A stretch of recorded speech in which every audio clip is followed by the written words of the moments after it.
Thank you, Glenn. That sounded great. Wow, for the first time in 11 years since I started doing this show, I actually gotta thank you, and it sounded great. That is absolutely unreal. Of course, you're referring to the demo I just did on the brand new Made in UK Celestian Vintage 30, and I gave away a free impulse response that sounds like this.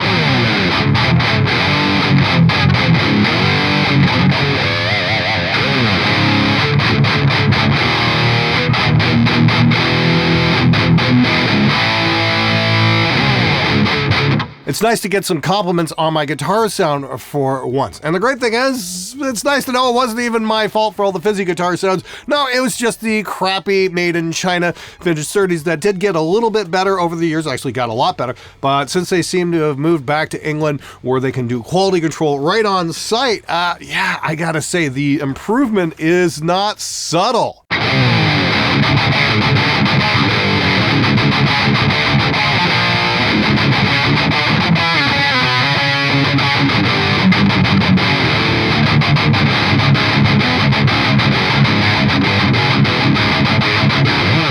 That is my brand new Made in UK Vintage 30 impulse response that I'm giving away absolutely free. Links in the description below. And the other half of that sound is going to be announced on Thursday. Now, I got to make a bit of an announcement here. There's no drama going on here. There's no animosity, nothing like that. Just basically, I want to let you guys know I have resigned my position at Spectre Digital because after my wife's stroke on November the 20th, it's really been a massive time consumer, the fact that I've had to become at home care, basically. My wife can't drive anymore, so she has to go to a lot of medical appointments, and that means I've got to drop everything and drive her ass all over town. I'm not complaining that much about it, at least publicly. Seriously though, when you're married, this is what you do. When the person you care about most in your life needs your help, you step up and you do it. So that means I don't have time to manage some major corporation like Spectre Digital with all the different things going on with courses and software development and all the rest of it. They're in very good hands, but simply put, I just can't handle that level of responsibility anymore. So I have gracefully resigned my position. I wish them very well. They make amazing software. Element Bass plugin is absolutely amazing. Extinction Level Event is great. Classic rock drums, nobody bought it, but it absolutely sounds killer. I'd highly recommend checking it out. Honestly, in my opinion, it sounds better than ELE. And there's something super cool coming up in the very near future that's actually my personal kit, so I will be involved with the release of that. And I will continue to endorse their products because I think they make great stuff. However, I've needed to downsize my entire life and my responsibilities, so I'm going to be putting out a new offer on Thursday. It's going to be an extremely limited release. It's going to kind of be a beta almost, and I'm going to be having a massive 69% discount for early adopters. So if you ever want to support anything I do, please sign up for this one. You're going to love what the offer is. You're going to love what it's all about, and it does indeed have something to do with getting guitar sounds like this.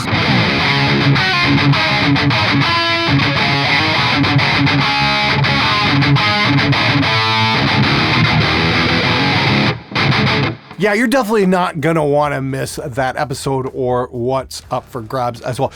It's like I said, it's going to be a massive early adopter discount, and it's only going to be available for a very limited time. So keep your eyes peeled for that. The announcement is on Thursday. Once again, I can't wait to show you guys what I've been up to. It's just something that I'm putting out by myself with no partners or anything like that, so I can really keep my eye on how things are going. And most importantly, I can adjust according to your feedback and your needs. Anyway, let's get to your comments and questions right now.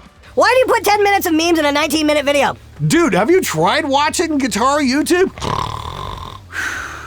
Literally swapped out these impulses for the 2022 impulses that I had on a current project, and the guitar sound that makes 100% better. Hadn't done any EQ on them yet. Thanks so much, Glenn. Hey, Cyril, you're very welcome. I hope you have massive success with those impulses. Once again, guys, they're absolutely free and up for grabs. All you gotta do is follow the link in the description. That's it. Serious question now. If you had the 2006 V30s and you knew there's a huge boost of ugly 6K, you could somewhat circumvent this by having a graphic EQ in the effects loop and notching that word of a frequency out. No. The trade-off would be the phase shift and enacting a cut that's near enough good enough. Yeah, maybe.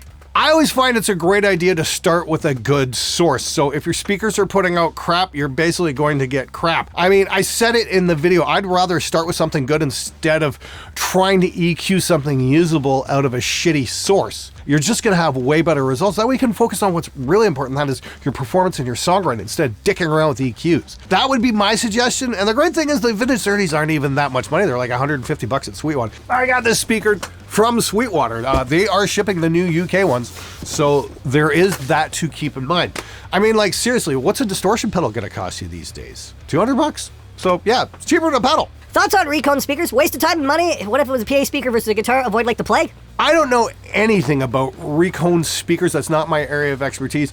I've got a friend down in Fort Wayne who does reconing jobs.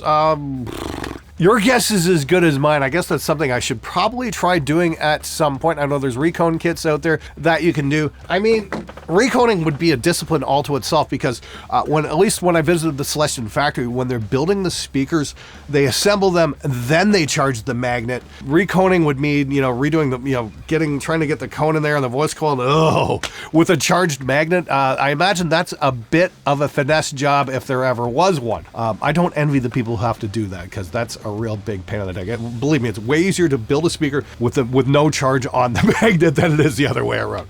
Whew, that just sounds like an absolute fucking nightmare to me. Just got a text from Ziz, my editor, saying he'd be happy to edit this. Ziz, thank you very much, sir. You are simply the best. Part of the problem is a lot of us are renting, and yeah, I asked my landlord if it was okay if I put up foam, and he threatened to evict me. And this is the only place in town I can afford because my rent hasn't gone up in a decade, and the rents of this town are now stupid. That's pretty much every town on Earth. Here's what I'm gonna say. You don't actually have to attach acoustic treatment to your walls. When I first moved into this house, before we converted this to a studio, I was working out of one of the bedrooms. I didn't want to mark things up either. You know what I did? I used mic stands and hung my acoustic treatment off that, and that worked absolutely brilliantly.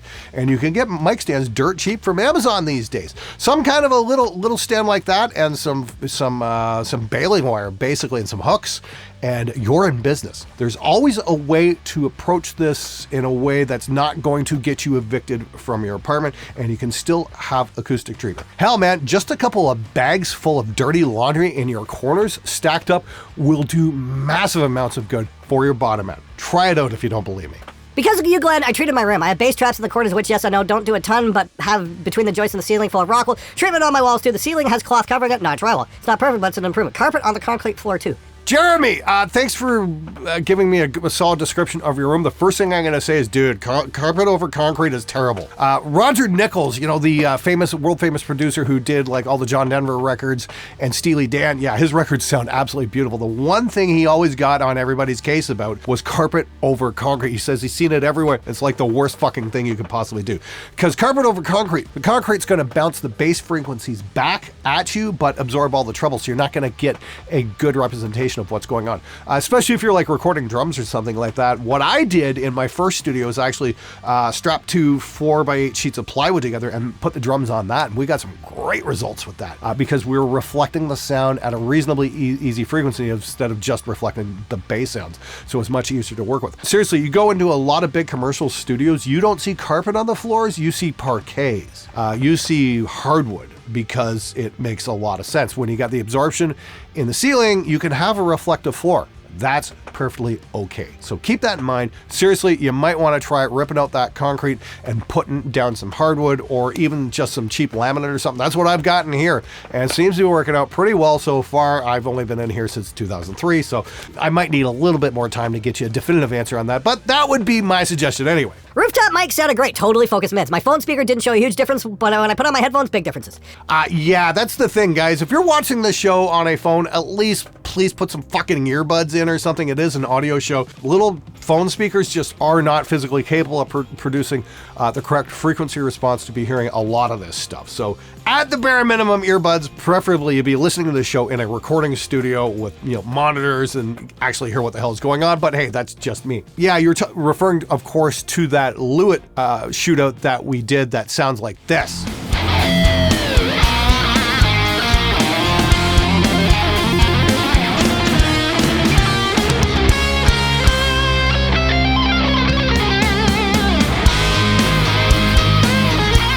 And we recorded a guitar amp in a whole bunch of different locations just to hear the differences. And we're kind of illustrating how much the room influences what you're listening to coming out of your studio monitors. Really eye-opening stuff. For my money, yeah, I liked the rooftop as well. And that really gets me thinking. It's like, I want to try doing an in-the-box mix on a laptop just in my backyard this summer because I've got like no walls or anything. And I want to hear just how good of a mix I can make outdoors. Should be pretty interesting. And again, apologies if I sound a little snotty. Picked up a head cold the other day. I am getting better, but still not completely out of it. It's like, fuck's sakes, it's June 20th. Who the fuck gets a cold in June? I never do. Ugh. Fuck, I want a refund. Find a mirror is actually a clever tip, Glenn, because for beginners, if you want to place your acoustic treatment in your room, you can use a mirror and place it on the wall to find the spots where you see your speakers in that reflection from your mixing position. That way, you can identify the reflecting areas faster. The carousel painter, that is got to be one of the best suggestions I've ever heard come up in the comments. I remember reading about that years ago, like when I built this studio. Yeah, get a mirror, put it on the walls, and see where you can see the speakers. That's phenomenal advice, my friend. If you're just sitting in your mix position like this, turn around and place a mirror on your back wall. And if you can see the speakers, guess what? That's going to be hitting your ears. That's where you need your absorption. So all you guys out there whose landlords say you can't hang anything on the walls, that's fine. Get some mic stands, hang some stuff off of those. Mic stands will go up like 6-8 feet or whatnot. Cheap light stands will work as well. Give me 1 second. I want to show you guys something. 3 hours later. So what is this? This is a portable light stand for photography and whatnot. I think it's from Elonzi. Yeah. I got the recommendation for this from the show Marcus Picks. He's a photo and video guy, has an amazing show. His show's completely self-funded. He doesn't take any outside sponsorship, and he just reviews stuff and has some great photography advice. I totally sold my old strobes and got some new battery-powered ones, and they're absolutely amazing. But he recommended this Elonzi light stand, which is like, I don't know, 60, 70 bucks on Amazon or something like that. It's super lightweight aluminum, and it's rock solid. Now the cool thing is, you can actually put, cover my eyes here. You can actually put some baling wire around that and hang your acoustic treatment off, and you've got a solid enough base, because this will go pretty damn wide actually. So you can spread that out, and you've got a rock solid base, and you can just drop your acoustic treatment on top of this, hang it there, and then just raise it up. And then you've got your bass traps in your corner. You don't have to worry about marking up your house or anything like that. So that's a super cool workaround for that kind of idea. Highly, highly, highly recommend taking that approach instead of just trying to mix in a shit room and wondering why you're getting shit results. For a question about Windows, I run Windows 11 and find that it's just running more and more tasks in the background and to take up all the resources. Running a low-budget home recording setup on a lower-spec PC seems to be almost impossible these days. This is the reason I'm seriously considering switching over to another platform. Yeah, that's always been the Windows problem. I remember, the late 90s, early 2000s, I was recording tons and tons and tons of local bands. And guys would come in, kids would come in and be like, how the hell does your PC boot so fast? It's because you got to turn off all the bullshit, everything that loads up and just likes to hog your memory that doesn't help audio production whatsoever. I've reached out to a couple of PC manufacturers, actually low noise PC manufacturers, and seeing if we can do a build, see if somebody will send me something purpose built for recording on Windows. I think that's going to be a really cool episode. If that's something you want to see, leave a comment below, because I can literally send them screenshots of that stuff and show, hey, guess what? There's like massive amounts of interest in this kind of thing. Because I want to know, is Windows 11 a viable platform for recording audio? I mean, I'm going to be honest with you, as a diehard PC guy right up until about 2019, Mac's kind of kicked PC's ass when it comes to recording over the last few years. And let's see if the Microsoft team has just completely screwed the pooch on this one, or if it's still viable. That's something I'm genuinely curious about.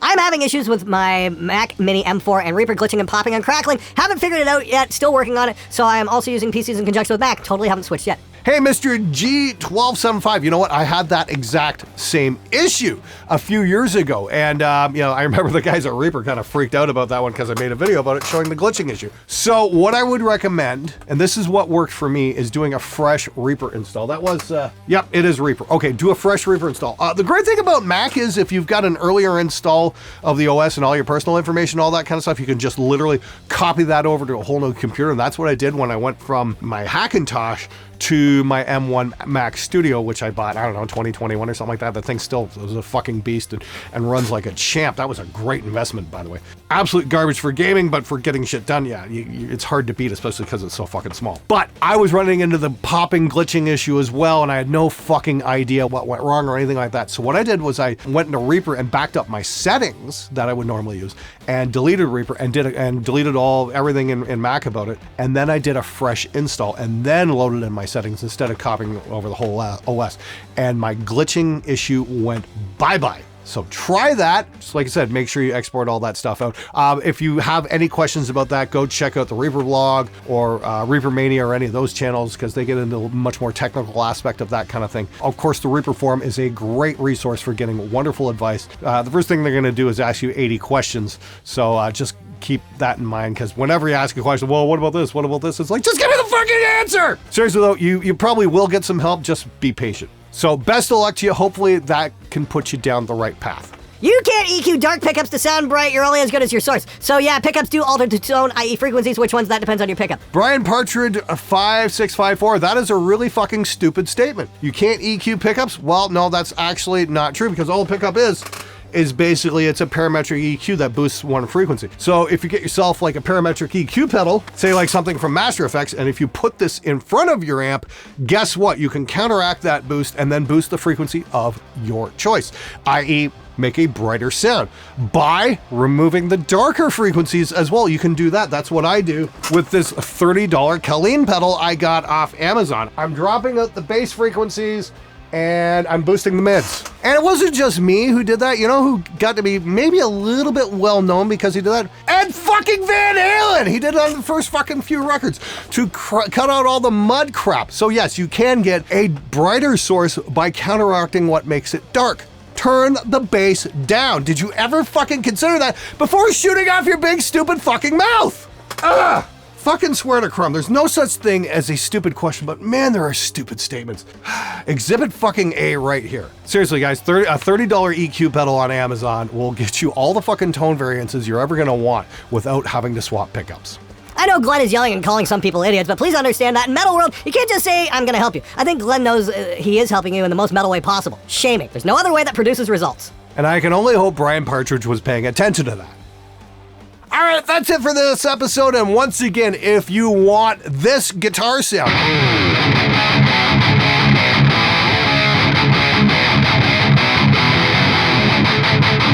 you can get it for absolutely free. Follow the link in the description below. Get my free IR. And once again, I'm going to have a major announcement coming up on Thursday about how you can get the other half of that sound. And I think you're really, really, really going to like it. Once again, that's going to be a very limited window for getting it. So keep your eyes peeled, and I hope to see you Thursday. So until next time, have a wonderful weekend. And if there's somebody out there you care about, give them a hug today. Take care. It's nice to actually get some... Dude, have you watched most guitar variant? Hey, Ziz, play some fucking music or something like that. I don't know. Oh, come on, let's do something different there. Okay, follow the link